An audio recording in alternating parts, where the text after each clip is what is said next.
വായിക്കുന്ന വിശുദ്ധ വേദഭാഗം പുറപ്പാട് പുസ്തകം 40-ാം അധ്യായം. അനന്തരം യഹോവ മോശയോട് അരുളി ചെയ്തത് എന്തെന്നാൽ, 1-ാം മാസം 1-ാം തീയതി നീ സമാഗമന കൂടാരമെന്ന തിരുനിവാസം നിവർക്കേണം. സാക്ഷ്യപ്പെട്ടകം അതിൽ വെച്ച് തിരശ്ശീല കൊണ്ട് പെട്ടകം മറയ്ക്കണം. മേശ കൊണ്ടുവന്ന് അതിൻ്റെ സാധനങ്ങൾ ക്രമത്തിൽ വയ്ക്കണം.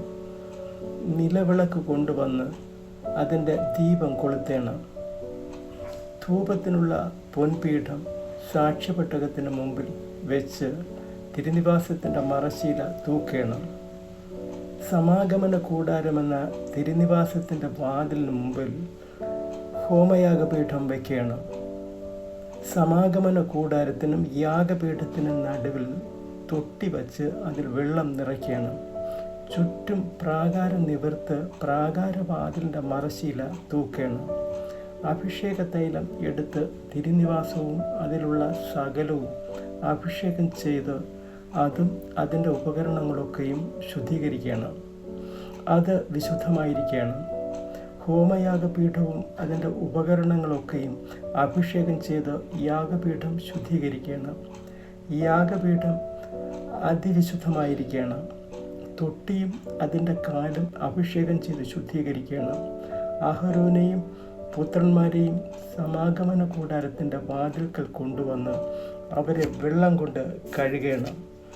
അഹരോന് വിശുദ്ധ വസ്ത്രം ധരിപ്പിച്ച് എനിക്ക് പുരോഹിത ശുശ്രൂഷ ചെയ്യേണ്ടതിന് അവനെ അഭിഷേകം ചെയ്ത് ശുദ്ധീകരിക്കണം. അവൻ്റെ പുത്രന്മാരെ വരുത്തി അങ്കി ധരിപ്പിച്ച് എനിക്ക് പുരോഹിത ശുശ്രൂഷ ചെയ്യേണ്ടതിന് അവരുടെ അപ്പനെ അഭിഷേകം ചെയ്തതുപോലെ അവരെയും അഭിഷേകം ചെയ്യണം. അവരുടെ അഭിഷേകം ഹേതുവായി അവർക്ക് തലമുറയോളം നിത്യ പൗരോഹിത്യം ഉണ്ടായിരിക്കണം. മോശെ അങ്ങനെ ചെയ്തു. യഹോവ തന്നോട് കൽപ്പിച്ചതുപോലെയൊക്കെയും അവൻ ചെയ്തു. ഇങ്ങനെ 2-ാം സംവത്സരം 1-ാം മാസം 1-ാം തീയതി തിരുനിവാസം നിവർത്തു.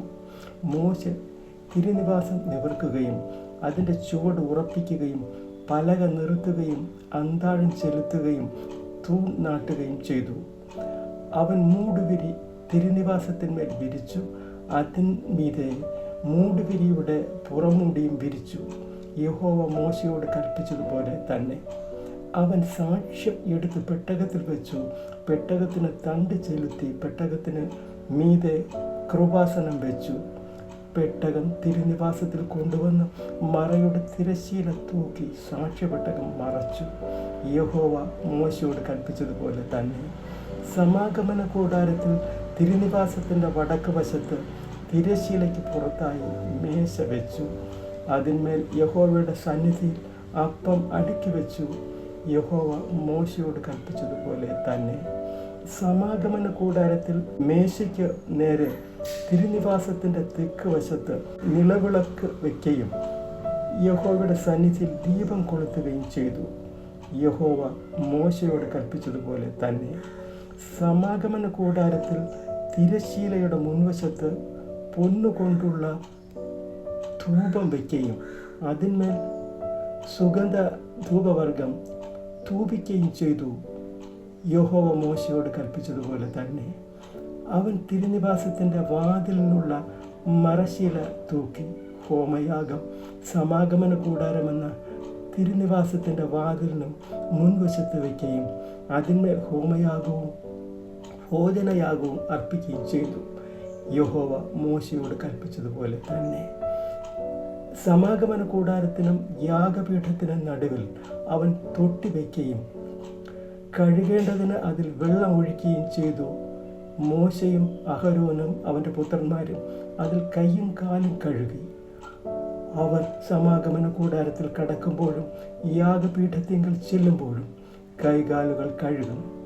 യഹോവ മോശയോട് കൽപ്പിച്ചതുപോലെ തന്നെ.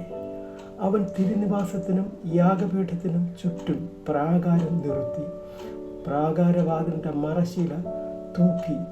ഇങ്ങനെ മോശെ പ്രവൃത്തി സമാപിച്ചു. അപ്പോൾ മേഘം സമാഗമന കൂടാരത്തെ മൂടി.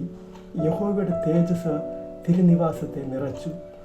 മേഘം സമാഗമന കൂടാരത്തിന്മേൽ അധിവസിക്കുകയും യഹോവയുടെ തേജസ് തിരുനിവാസത്തെ നിറയ്ക്കുകയും ചെയ്തതുകൊണ്ട് മോശയ്ക്ക് അകത്ത് കടപ്പാൻ കഴിഞ്ഞില്ല. ഇസ്രായേൽ മക്കൾ തങ്ങളുടെ സകല പ്രയാണങ്ങളിന്മേലും മേഘം തിരുനിവാസത്തിന്മേൽ നിന്ന് ഉയരുമ്പോൾ യാത്ര പുറപ്പെടും. മേഘം ഉയരാതിരുന്നാൽ അത് ഉയരുന്നാൾ വരെ അവർ യാത്ര പുറപ്പെടാതിരിക്കും. ഇസ്രായേലരുടെ സകല പ്രയാണങ്ങളിലും അവരെല്ലാവരും കാണുക പകൽ സമയത്ത് തിരുനിവാസത്തിന്മേൽ യഹോവയുടെ മേഘവും രാത്രി സമയത്ത് അതിൽ അഗ്നിയും ഉണ്ടായിരുന്നു. ഇത് ദൈവവചനം. ഈ വചനം നമ്മെ അനുഗ്രഹിക്കട്ടെ. പരിശുദ്ധാത്മാവ് നമ്മെ നടത്തുമാറാകട്ടെ. ആമേൻ.